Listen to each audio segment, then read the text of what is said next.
Not magnificent. Fitting of Victoria Golf Club. What an honor it is for me to be here tonight to pay tribute to an individual who I've had the pleasure of knowing since 1969. We used to sneak over from the Snug when it shut down and sneak downstairs into the staff bedroom that Mike he called it home, I guess, for a while. And when we ran out of liquor, we just stole it out of all the members' lockers. And hopefully you guys are all dead now and you won't really care. But I'm just kidding. We never ever did that. Or not that often. So one of the great things that I've enjoyed is, Mike and I have some things in common. One is he's an Nanaimo guy, and he came to Victoria and he worked with some other people that I know. He's had some wonderful individuals go through the doors here. He's a gentleman that I have admired because he has kept the traditions of the game. He's always looked for some way to leave a new mark at his golf club, but yet make you feel like family, and he's done a great job of doing that. So without further ado, though, I'm going to introduce Jim Goddard, who is a longtime friend of Mike's and an individual who is now the head professional at Cordova Bay and has been mentored by Mike. Jim?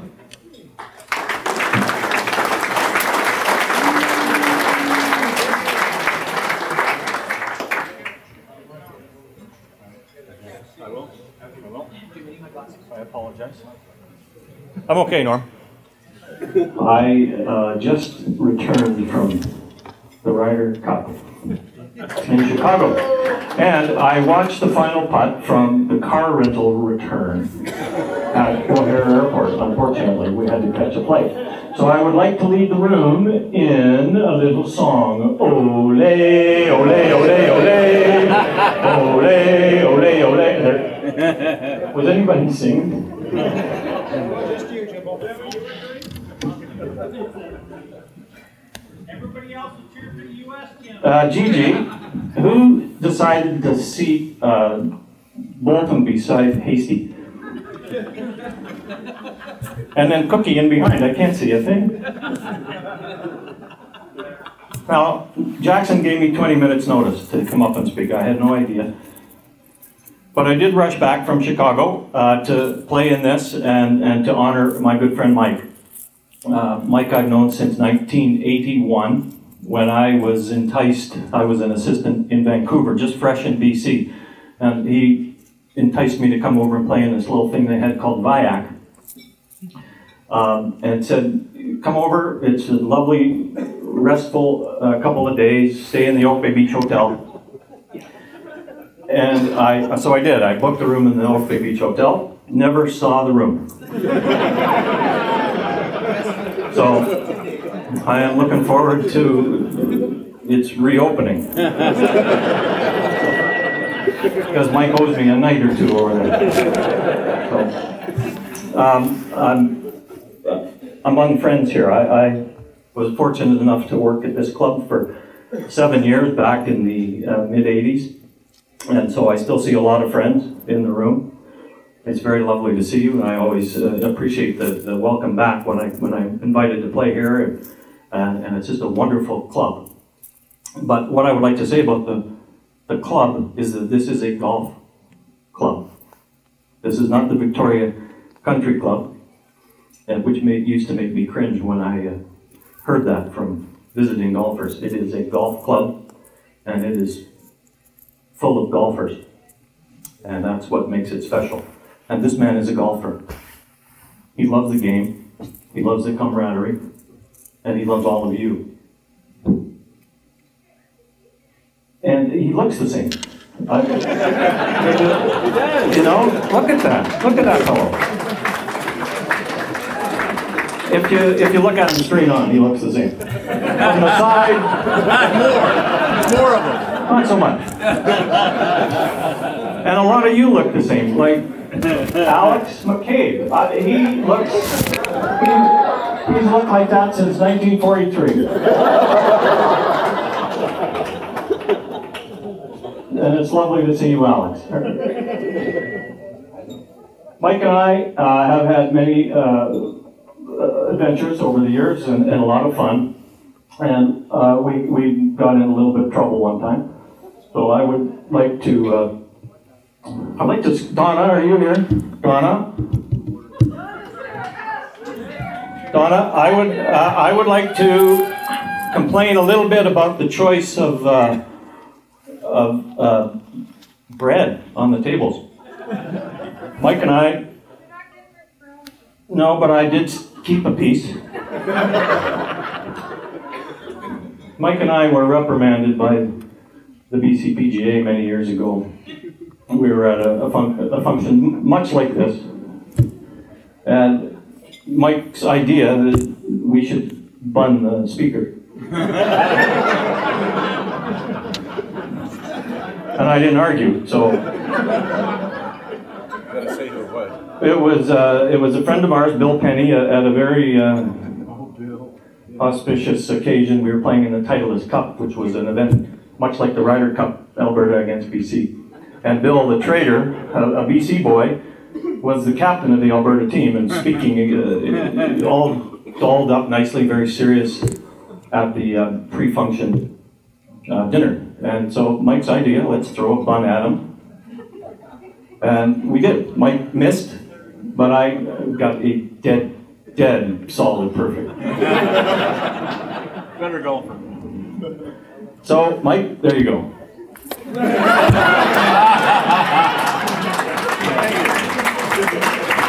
Thank you.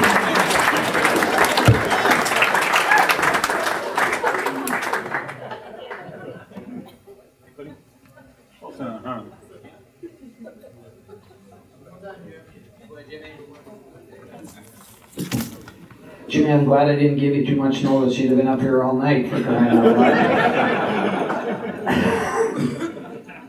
Our next speaker is a good friend of Michael's and sitting here with him at the table, and I would like to call John Tidden to say a few words. John?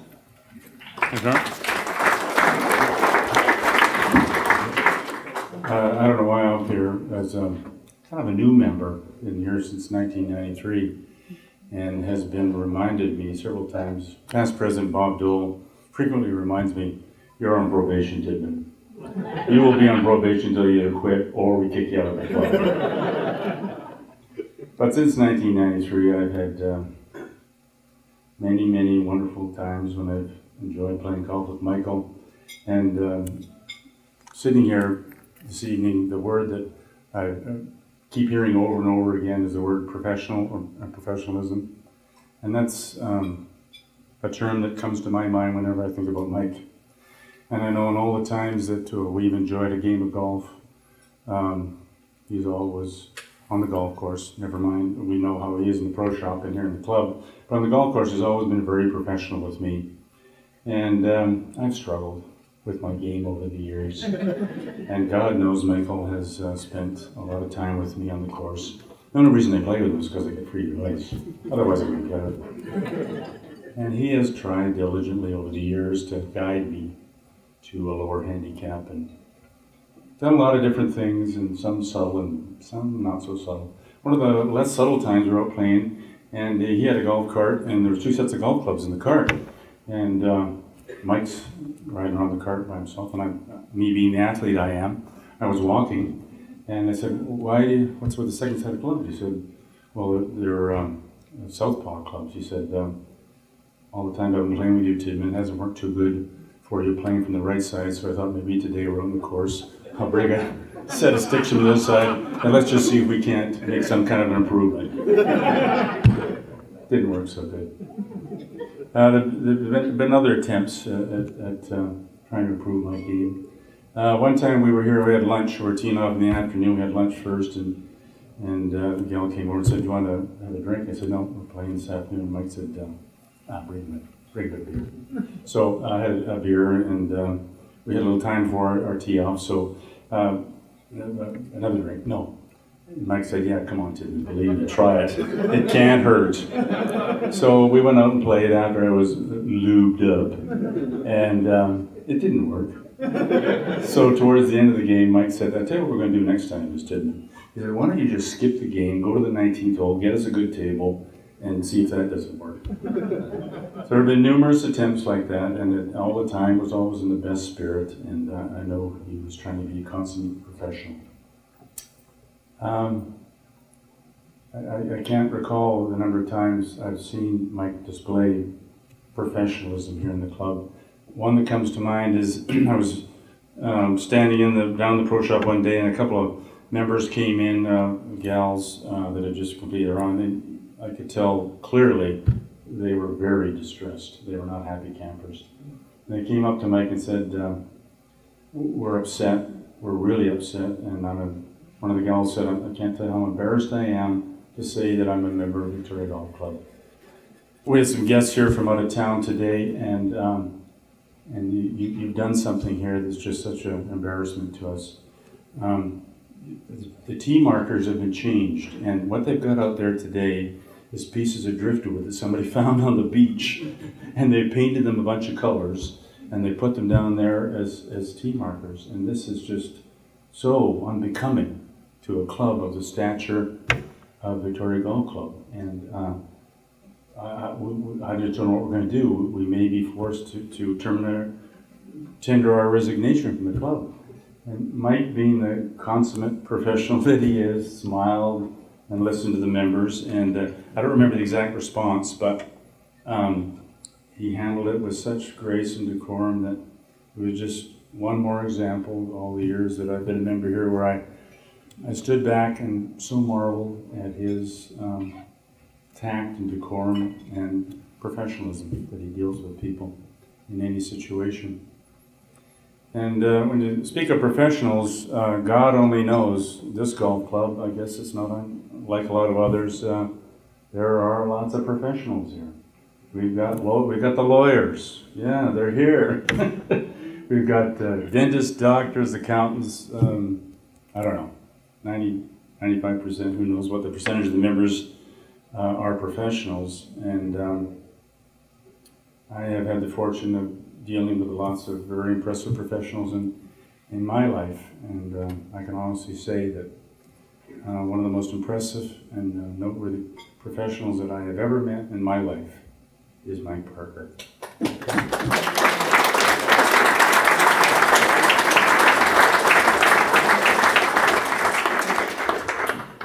John, thank you very much. One of my fond memories of Mike is he's the only guy that I know that must have like 30 pair of gray slacks and 25 V-neck lamb's wool sweaters, all the same color. Unbelievable. There's a true traditionalist. The next gentleman that is going to speak has been with Michael for a number of years. I've had the pleasure of traveling with him. Unbelievable. Kept him out of jail. Got him a new start in another career that he won't talk about tonight. Colin McCulley. Colin?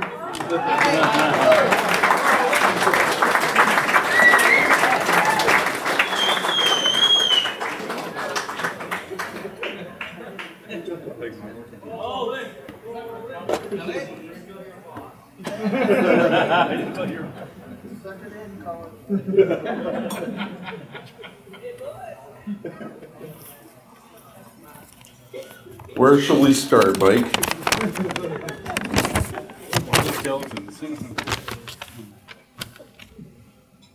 I thought the first time that I'd be asked to speak on your behalf would either be at your retirement or your funeral. Luckily, this is a nicer time for us. Mike has been the head golf pro since 1984. He's worked here since 1969, which is the year I was born, Mike.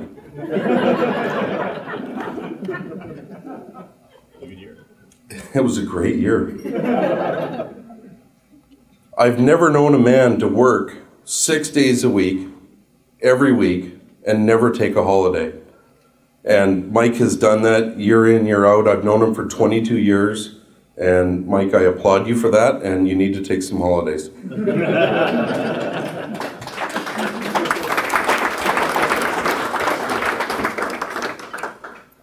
Mike is a proud father of 2 sons. We've got Sean and his wife Maura, Jonathan and fiance Stephanie.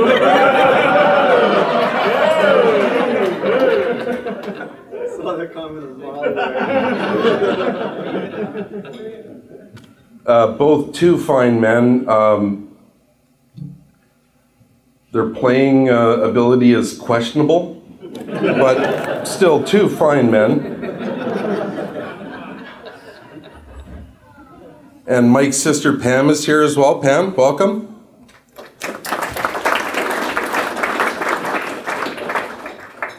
Now Mike, since I've known him, has had two long affiliations. One with Ping Canada. Brad Thomas is in the back room. Brad? And the second being Titleist and Footjoy. And John Bettis is with us. John? I've never known Mike to play a ball other than a Pro V, or wear a glove other than a Stay Soft, or play a golf club other than a Ping.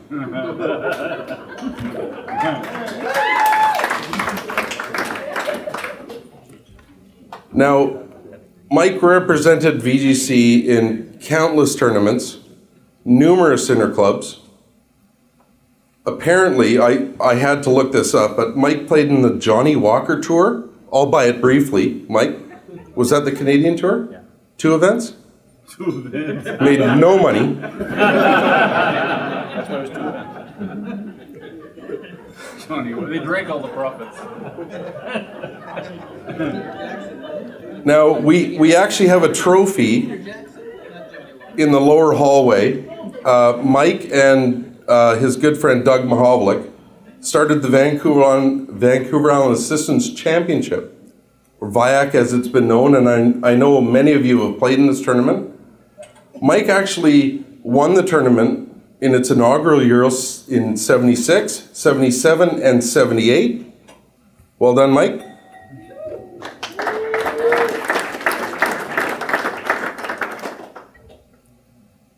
I've yet to win that tournament. Mike was the Vancouver Island PGA champion in 1984, which is a huge accomplishment. I think it may have been at Henderson, the little par 3 down the road.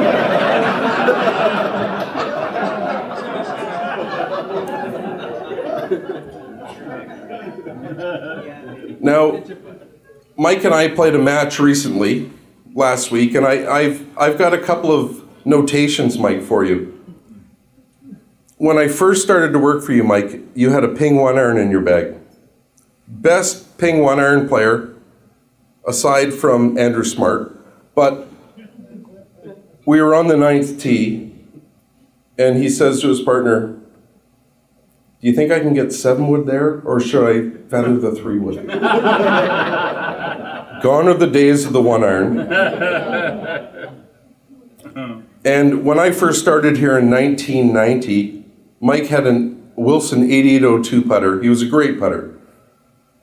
And now he uses a long putter. And on this day that we played last week, Brad, you could be my witness to this, Mike had 2 putters in his bag. And he used the short putter, not very well, from long distance, and then he'd go back to his bag to get the long putter for the short putts. That was an experiment failed is what that was.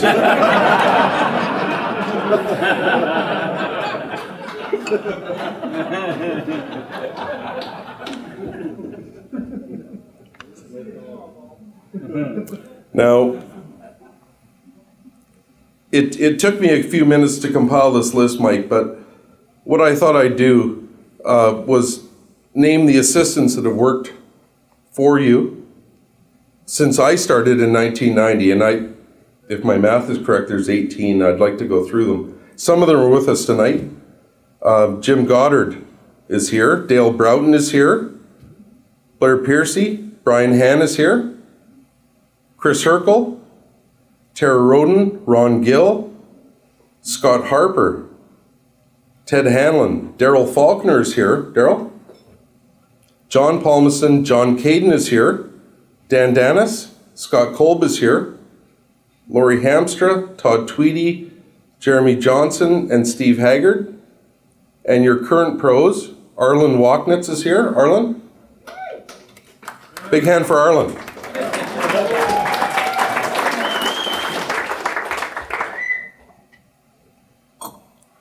Sorry. Paul Farkas. Is Paul with us? Paul? There's Paul. Connor Taiji. Connor? Our newest professional is Gord Butt. I don't think Gordy is with us tonight. And we also have Terrence Strader and myself.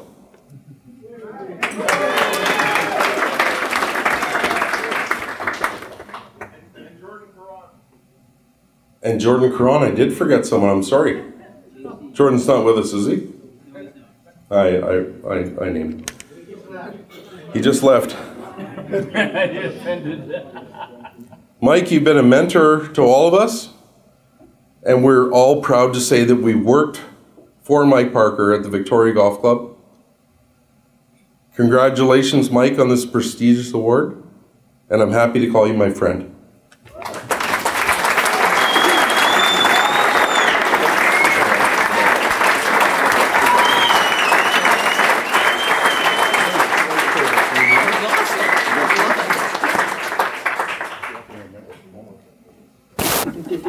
Thank you very much, Colin. I know that you're just kind of working on your employment record and did not want to say anything too off color here. Interesting. Mikey, you should be very proud of the young men who have gone through your shop, and not only as golf professionals, but to many other things in the community, etc. So, for those of you that don't know what the Lifetime Achievement Award, it's a very, obviously a very prestigious award, and just to name a few of the winners, Jim Gibson, Dick Munn, a former Islander, and Cedar Hill Golf Pro, we had Jack McLaughlin, Jerry Chatelaine from Capilano, Stan Leonard, and Mr. Herb Patterson. So to be honored in the sense of that you fit in with this, the greatness of these individuals and what they've contributed to the game of golf in British Columbia is just absolutely outstanding. And the criteria is very, very solid. I know I sat on the committee, and the boys worked very hard, and I know it was a unanimous decision. And to be able to do this at your own golf club is truly spectacular. So I'm going to introduce our president of the PGA British Columbia, Derek Thornley. Derek, come on up here, and we can present Mike with his award.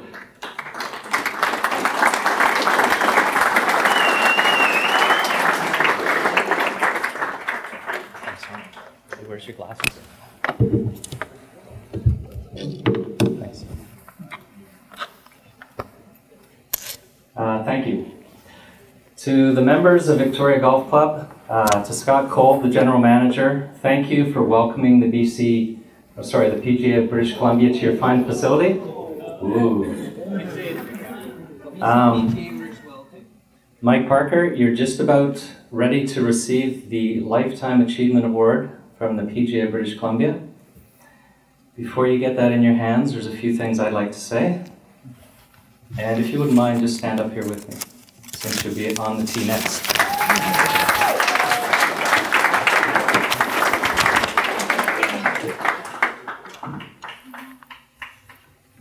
As has been mentioned tonight, Mike, you have been a long-serving head golf professional here at Victoria Golf Club. You've been a long-time role model for young assistant golf professionals, for aspiring head golf professionals. You've been a mentor to your employees, a leader in the golf industry, a past president of the PGA British Columbia, many times a serving member of volunteer committees. You're always interested in the direction of the association, and you're always interested in the current trends of the ever-changing golf world. And as has been mentioned, all this, and you still look so young. When I saw that you had been in the association since 1969, I immediately went to the Beatles were still together in 1969. Colin McCauley was born in 1969. Most importantly, I hope that one day, in the comfort of your own home, you hold this award in your hands and you contemplate your career and you think back to all the lives that you've touched, all the people that you've met, and all that you've given back to the great game of golf in this province of British Columbia. Please.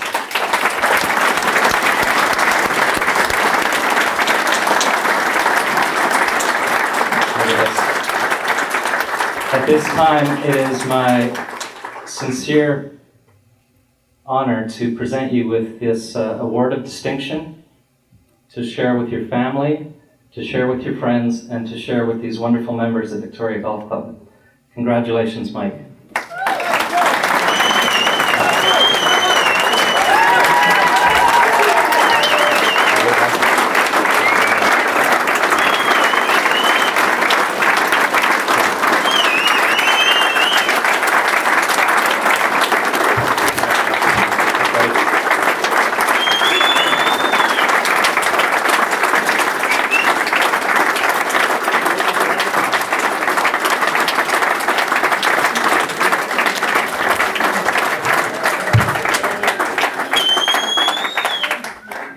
Thank you to all of you for all of your kind words. Don't be alarmed, there's a couple of pages here, but it's only because of the size of the font.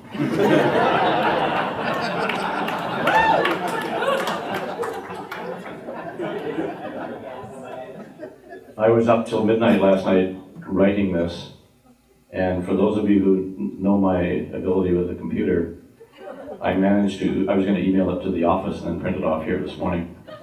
I think I emailed it to the moon. Wasn't here, had to come in this morning and rewrite it. So I'm not sure if I've got everything down, but I thought I didn't want to miss anything or miss anyone. So here we go. I think life is to a great extent about opportunities. And in 1969, then head professional Paul Trapp gave me the opportunity to work here at the club. And for that I thank him. He's no longer with us, but he's with me in spirit. He was a wonderful man. He was a great person for me to look up to and learn from. And in those days, that's how we did it. We got the job before we became a golf professional. And then in 1984, after Paul retired, a gentleman by the name of Bill McCall, who was a member here at the club and the president at the time, offered me the position as head professional. They asked if I would take over from Paul. And that was what began another wonderful opportunity. And I think all of you golf professionals here this evening, all of the PGA members, it really is a privilege to be the head professional at any golf club. And in my case, I've always considered it a very special privilege to be the head professional of the Victoria Golf Club. In 120 years, there has not been very many people that can say that they, in fact, are the head professional here.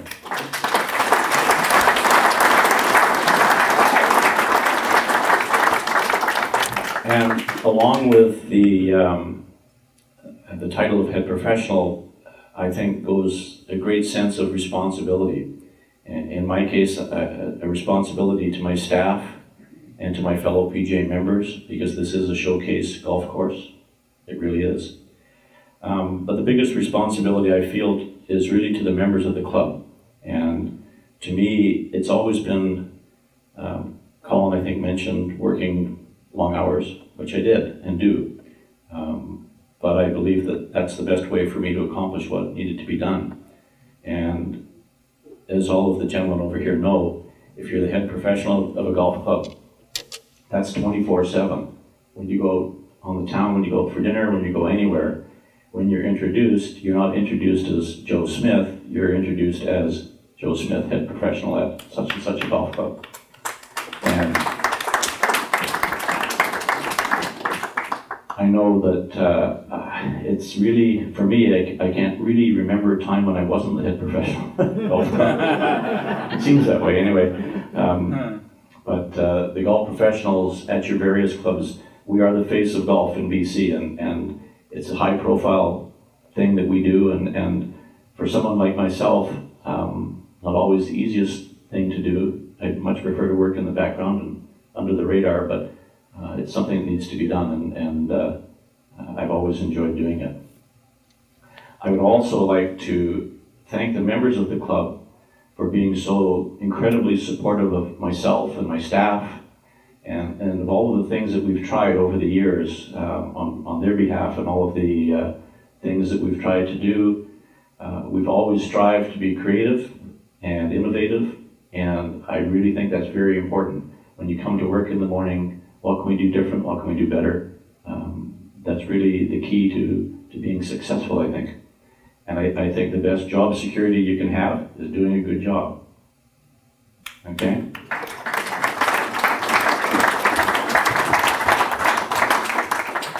We have a terrific, diverse, and interesting membership, incredibly generous, both with the charity events that we are involved with here at the club, and a number of other things, and such things like the group that got together and created that pool of money for the KPs for this event. I won't say who you are, you know who you are, but thank you for doing that. That means a lot to me. I think we all are aware that the handicapping system that we all play under is a great equalizer of golf matches, but I think it's also important to realize that the golfing ability is secondary, and I think golf itself is a great equalizer of society in general.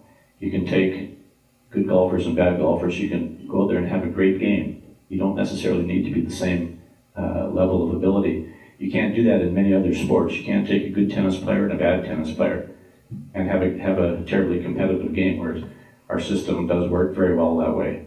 And I think that's important to keep in mind. And I've had an opportunity to meet so many interesting and wonderful people over the years, and this way of bringing everyone together or to the same level, whatever you want to refer to it as. I remember, I should tell a story. I had the opportunity to play with the now former Governor General of Canada, a gentleman by the name of Ray Natition, who came to the club a number of years ago, was a bit of a golfer, and someone, I can't remember who, had asked that he could play, and we arranged a game with our club president, and I think it was Tom Erskine and Ross Woodland, our captain at the time.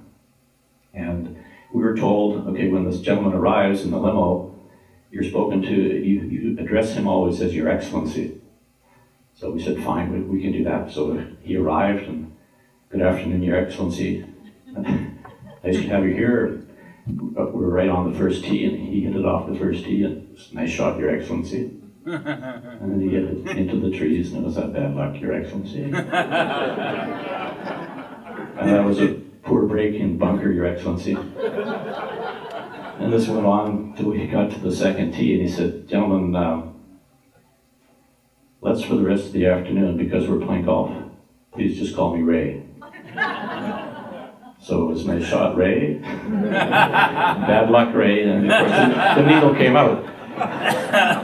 But that was kind of fun. And the other thing I remember about that gentleman was afterwards in the locker room we'd have one beer, and he had a bit of an entourage with him, people in white gloves and uniforms and that sort of thing.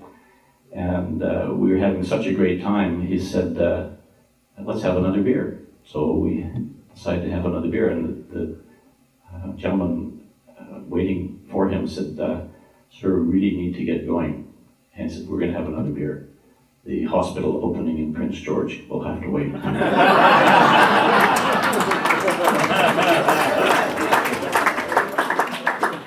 That was cool. That really was.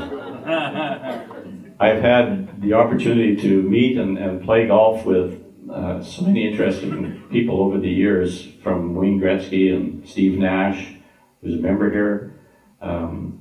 I can recall I think it was the second Cornwall Classic a number of years ago, 5 or 6 years ago, being in the shower room, and there was Steve Nash and myself and Ron McLean and a man named Jim Jerome, who was the MC of the event. And I remember we were trying to convince Ron McLean to roast Stephen Petzing because he'd done it the year before, and we could not get him to do it. But it was, I can still picture in my mind Steve Nash and I, and we're all wrapped in towels, trying to convince Ron McLean, who was actually from Hockey Night in Canada, a very evil man. He really is. Anyway, we didn't succeed, and Jim Jerome toned it down, and that was the end of that one.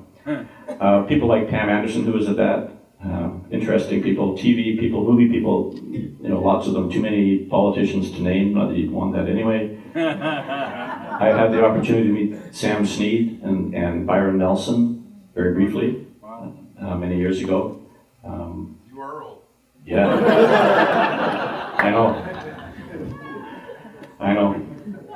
Recently, about 2 years ago, I had the opportunity to spend an afternoon with Johnny Miller, who was here for one day to put on a clinic. It was looked after by one of our members, and it was really interesting. And we ended up on the par 3 7th, and the idea was that the players who were playing in the small group would go through there, and Johnny would hit a shot for them or give them a tip or whatever. And it was an October day, kind of cold. And we're up on the par 3, and that was one of the reasons that we played that tee today, because I wanted to tell you this story. Johnny Miller looked at this hole and said, "This might be the best par 3 I've ever seen." And I said, "You're right, it might be."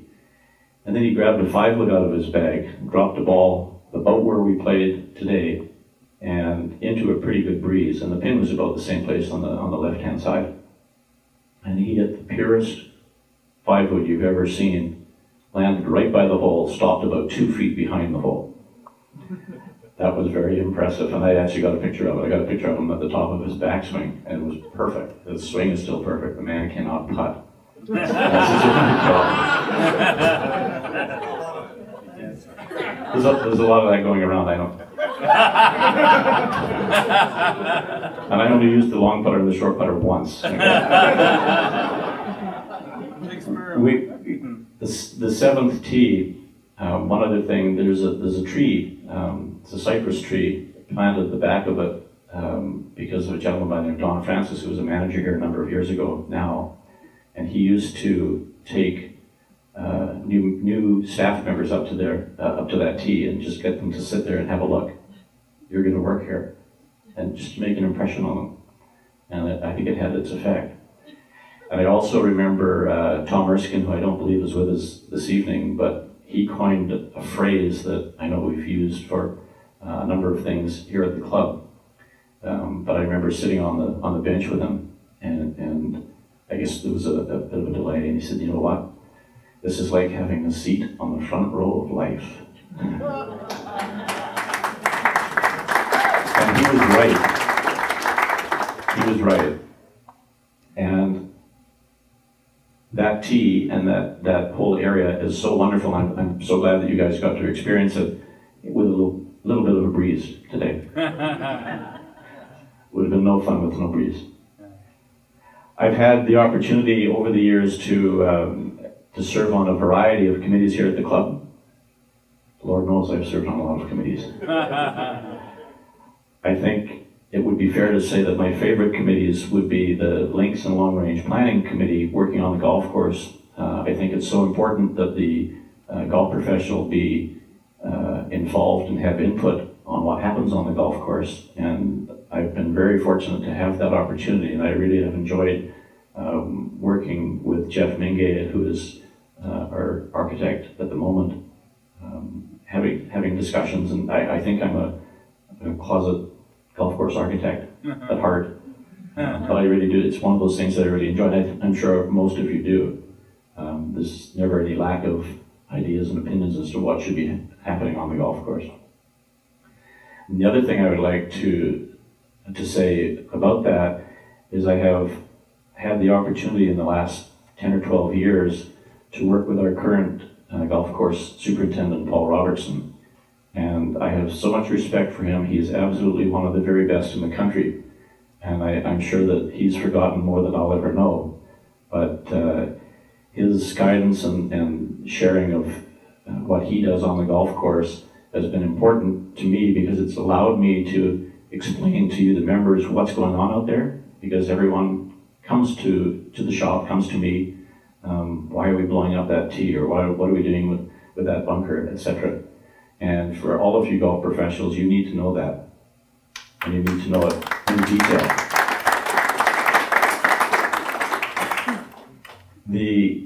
Colin has already identified all of the people that have gone through our doors. It's really nice to see so many of them here. I played with John Caden today, but Brian Han and Jim Goddard, all those guys, it's wonderful to have you here. I really do appreciate it. And I would also like to thank my family, Sean and Maura, and Jonathan and Stephanie, for being here, and my sister Pam from Vancouver. Nice to have you here.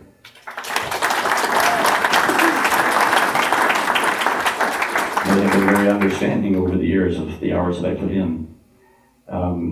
The only person here that's not here this evening is my dad, who he'd really been looking forward to being here, and unfortunately his health didn't permit it. But Dad, we're thinking of you. Perhaps next time.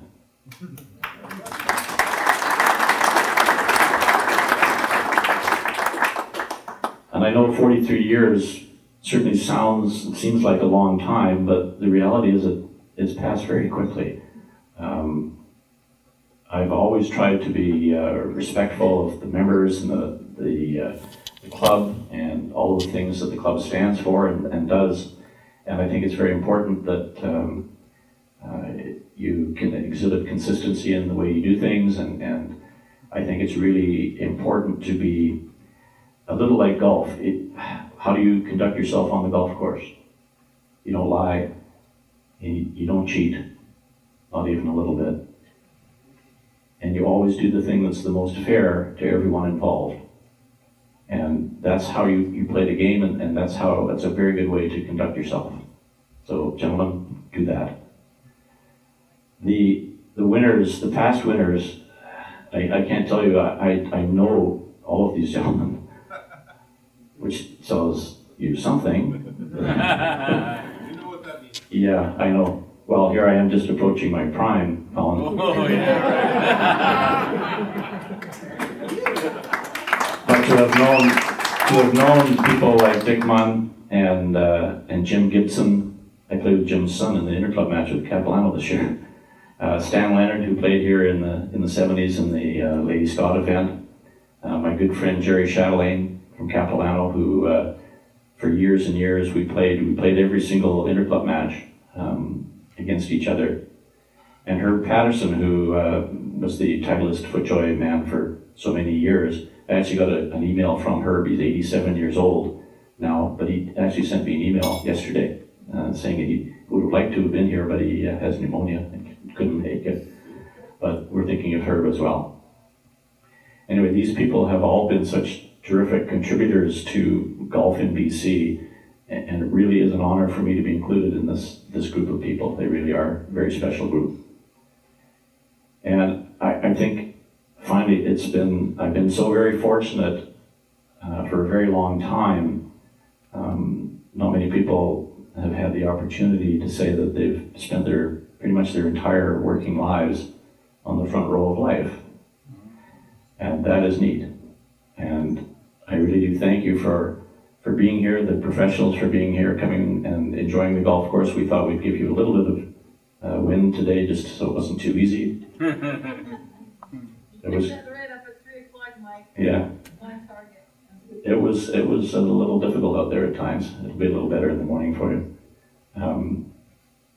And the sponsors, thank you for being here to sponsor the event. That's great. We do appreciate everything that you do for this tournament and all the tournaments throughout the province, and it really is important to us. And again, to the membership, thank you for being here. I really do appreciate you being here and supporting this. It's really very touching, and I'm not sure what else I can say other than thank you. So please enjoy the rest of your evening, and thank you very much.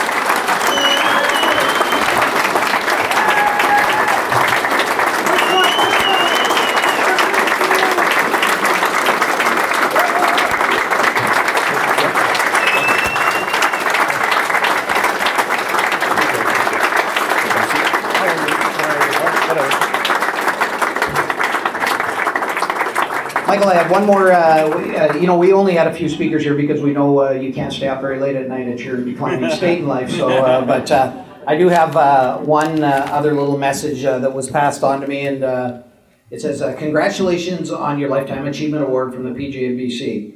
I am very proud of you. We first met in 1964 at the Nanaimo Golf Club, two young guys that loved the game and pursued it with a passion. I have always admired your attention to detail and the good humor that you've displayed in your pro shop, and to the members and the visitors that you have made feel so welcome at Victoria Golf Club. Victoria Golf Club is so lucky to have had you for the last 43 years. Mike, you and I have had a couple of great rides, not bad for a couple of skinny kids from Nanaimo. See you in the finals, your friend Hoagie Bob Hogarth, head professional at the Royal Montreal Golf Club."